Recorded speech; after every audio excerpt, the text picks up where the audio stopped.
So you chose monumental painting because the professor was more liberal at the Yes, we had academy. there was a whole conflict at the third year of studies in our Kiev Academy of Fine Art. There was a whole conflict with attempt to fire several students. There was 5 of us or 6 of us because we didn't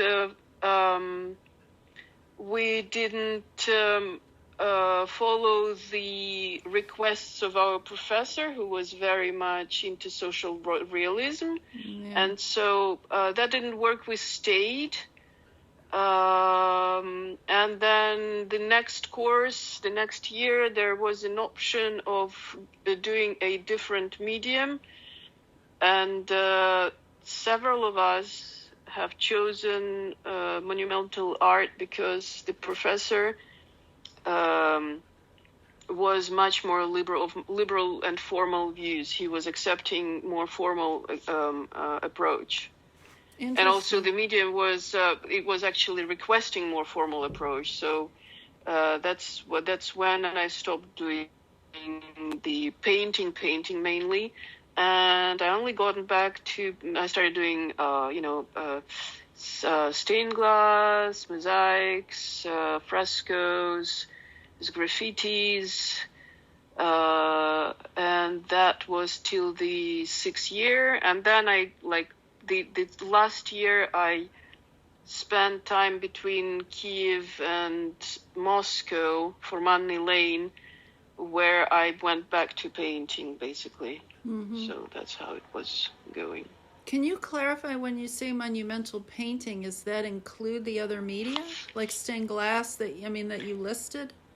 It's not monumental painting, it's monumental art. It was called monumentальное искусство. Okay. So I don't know what's the term exactly in English. It maybe is... probably they would say monumental works or large-scale art, something like that. Probably, similar. Yeah. It wasn't painting in any way. It was everything that I've just enumerated, but painting. I basically stopped doing painting for a while, for 2 years and a half. And then we ended up in Moscow, our group, the Волевая грань национального постэклектизма. We ended up being in Moscow in Formanny Line. And that's when we went all back to painting, including me. So, did you think that the, not making painting for a while helped your painting practice when you went back to it? I didn't think in those terms then. I was just, exploring. I was happy to explore new media. It was interesting, mosaics, stained glass, all of that. I like manual things, so, dealing with huge ovens, heating up things, cutting glass, soldering the stitches between glass, it was all quite interesting. So I plunged into it, and I enjoyed it a lot. And then I only went back to painting briefly, and that was 1990 when I finished the Academy of Art. And then 1991, I was already gone to Paris, and I had to quit doing painting again because of small working place or absence of working place at all. Right. So, I had to stop for a while. Then I discovered gradually when I started having slightly bigger spaces, I discovered that there is such thing as acrylic. I was doing mixture of acrylics and oil for a while, and oil pastels. I liked trying new formats, new media. I was using also markers. I started integrating markers before I actually left to France. I started integrating just something different in painting. It was still oil painting, but with different approach, basically. That's interesting. That's interesting. Someone's coming this way. We'll see if I have to pause. Hi, Christina. So here's something. It says, out of curiosity, you also learned programming. It was out of curiosity. Also, since I was looking for a way to support myself, I started doing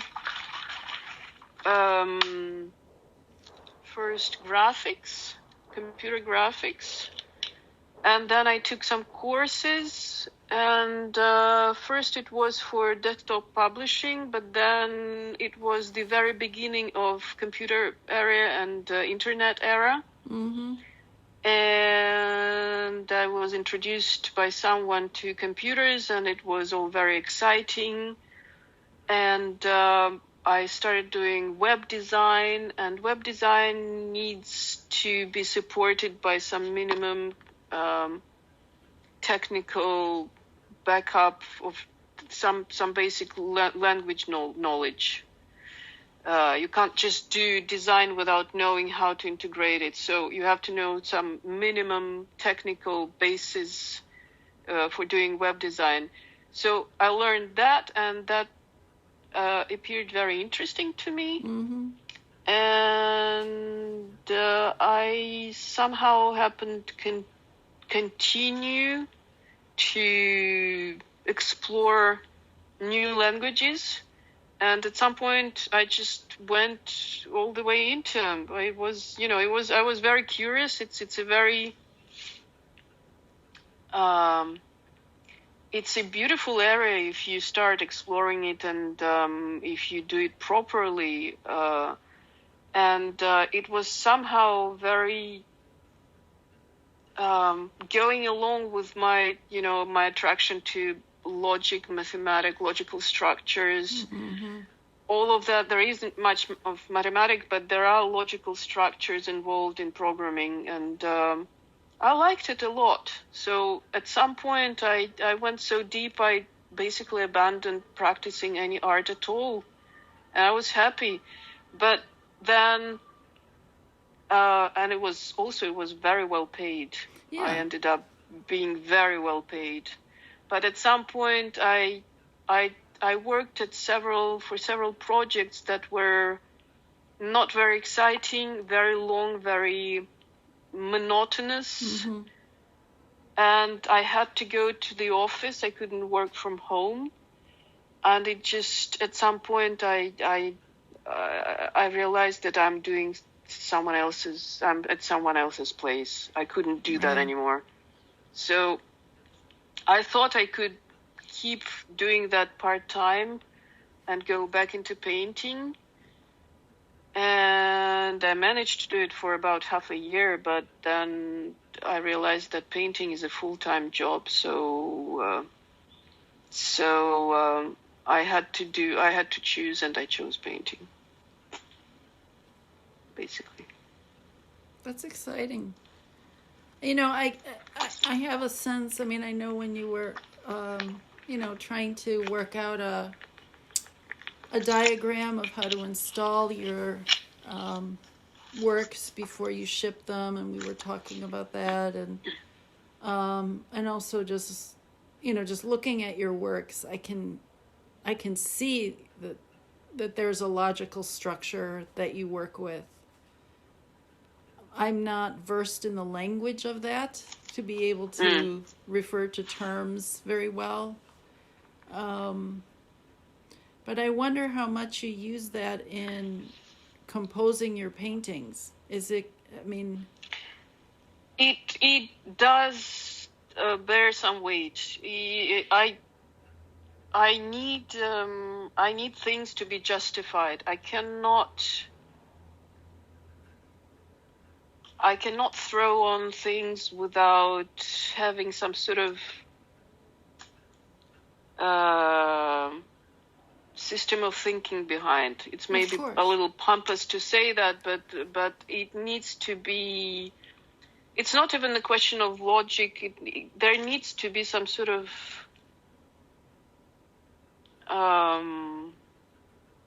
unique approach, some systematic view, and that dictates the choice of everything: the format, time spent, subject, color, structure, formal approach. Basically, I'm actually so much involved into thinking before doing that. Partially, those plenaires were to set me free a little bit, to deal with random, to deal with unpredictable, to not construct but just grasp whatever is there and try to get the best of it. Mm-hmm. So you want to make sure that you have something intuitive and organic kind of preserved. Yeah, something alive and random. Yes, I think random is very important. It basically it makes me move forward. It makes find new formal solutions, and at the best, actually, I remember that one of the plenaires that lasted for 2 months. This is why I'm trying to make it longer and to stay there longer. At some point, it kind of happens all by itself. At some point, I get so loose that things start happening without much effort. I have to make enormous effort in the beginning, and actually I throw away lots of first pictures. They usually come out not very interesting. But then if I insist and if I persist, at some point it kind of starts rolling all by itself, and the results become very interesting and unexpected. There is this magical element of you think you're doing something, and you plan to some point what are you going to do, and then the hand takes its own life and does things that you didn't plan, and it's actually better than what you planned. So right. This is how I keep it alive. It's an essential element for keeping thinking creative and alive. It generates itself. Yes, the process yes. generates itself at that point. Yes. So what intellectual puzzles are you working with? You mentioned that. It's also on your note here.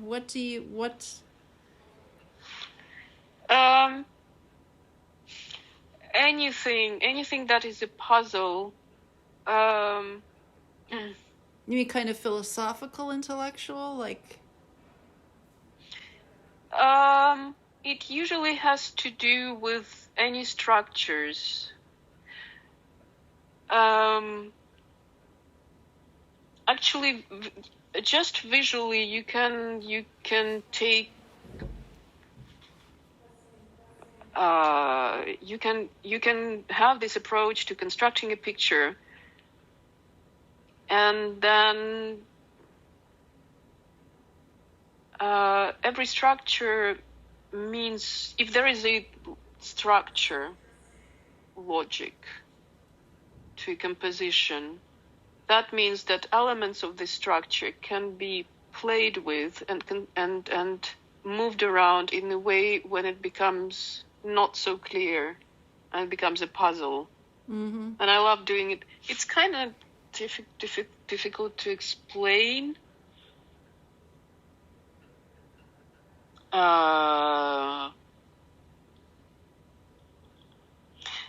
There is logic, since there is always logic involved in, at least in abstract pieces.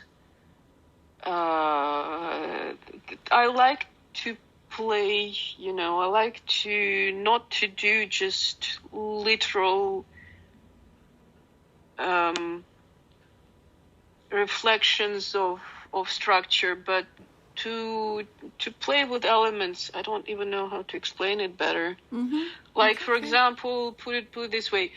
For example, the pieces that are if you're facing the hexagonal thing, the two pieces that are on the left, the yellow blue one and the red purple one, they are flattened up representation of Rubik's cube. Mm-hmm.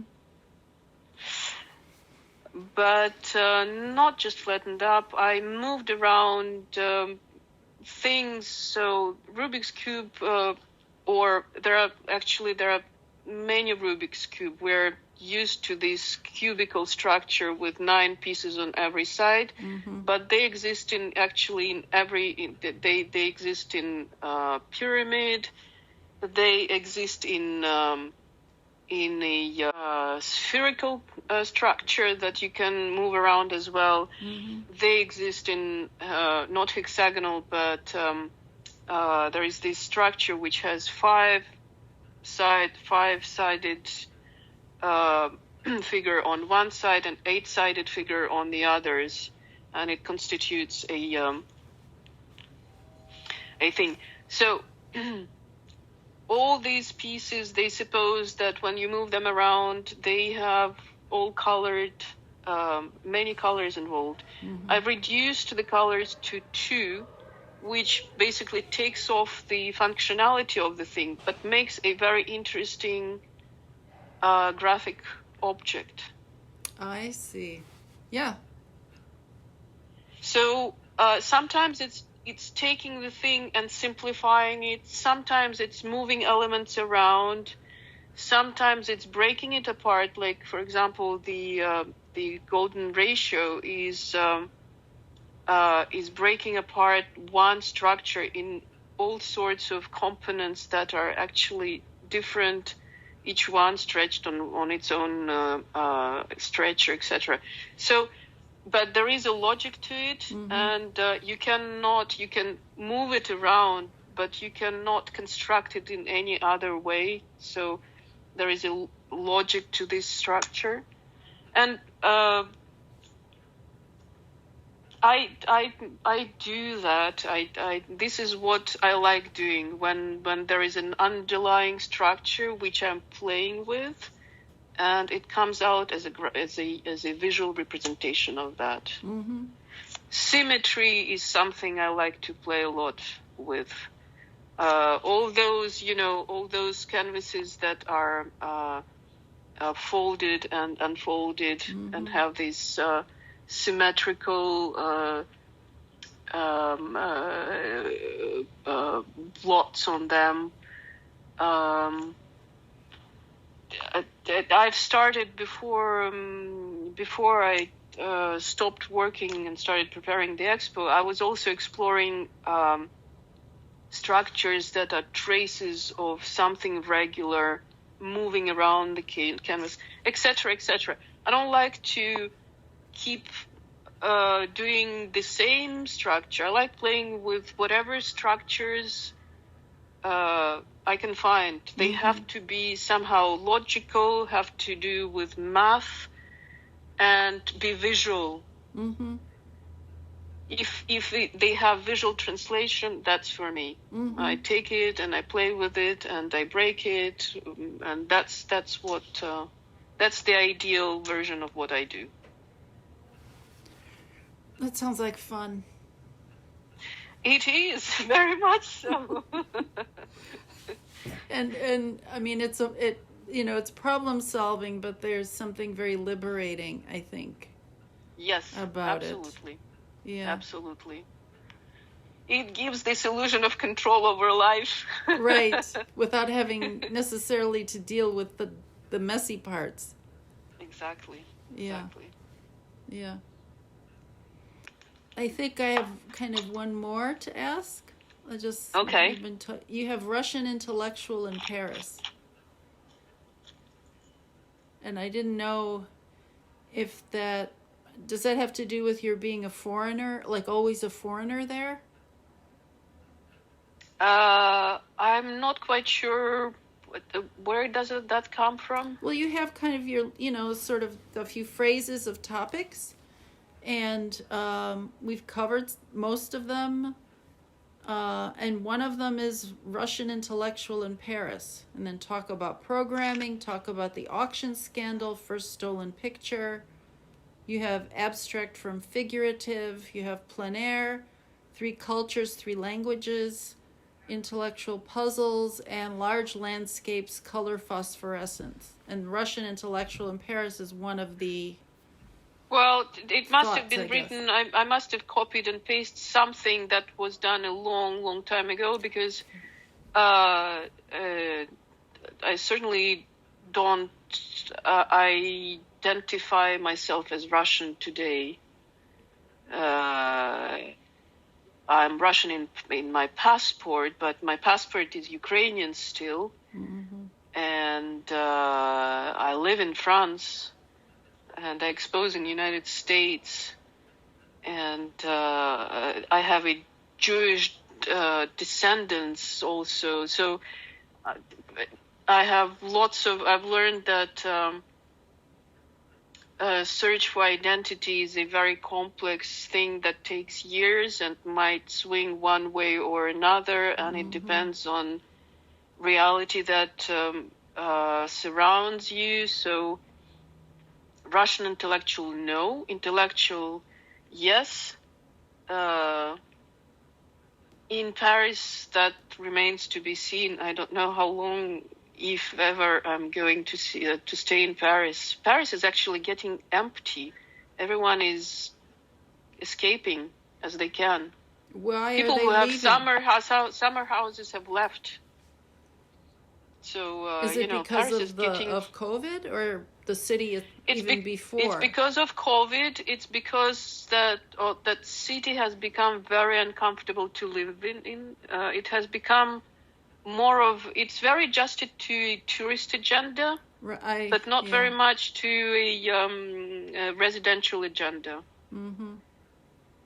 I don't want to start enumerating things, but the mayor that we have now has made several decisions that made it hellish for Parisians. Oh. Life is not very... The old Paris is disappearing slowly but surely, and this, very polished facade, which is rather...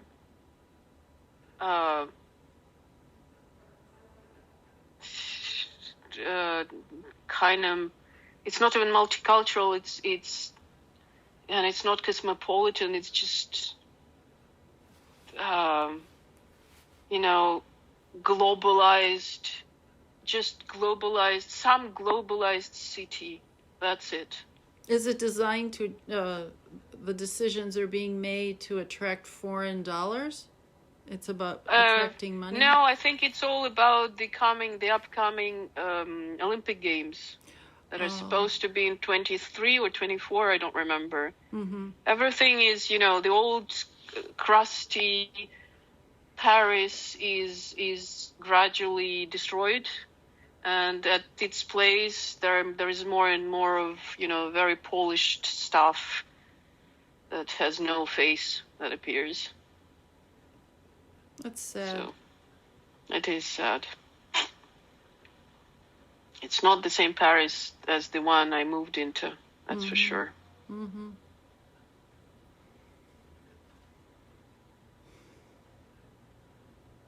I had a sense something was not what it appeared when I visited a few years ago.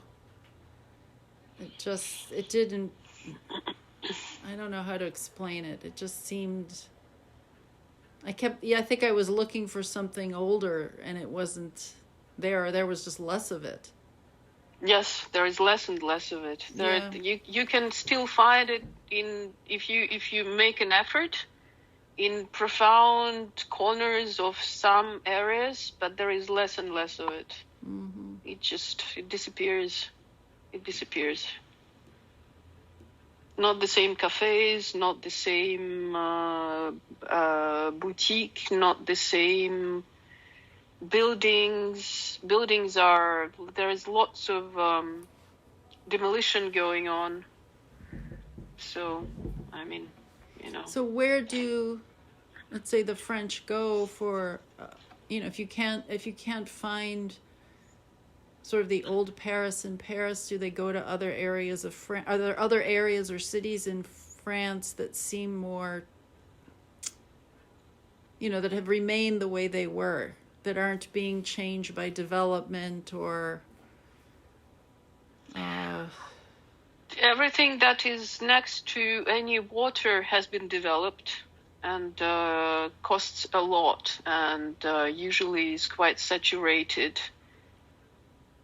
But there are rural areas that have remained relatively untouched, that are more pleasant. I hope the place actually where I'm going for plein air is supposed to be like that.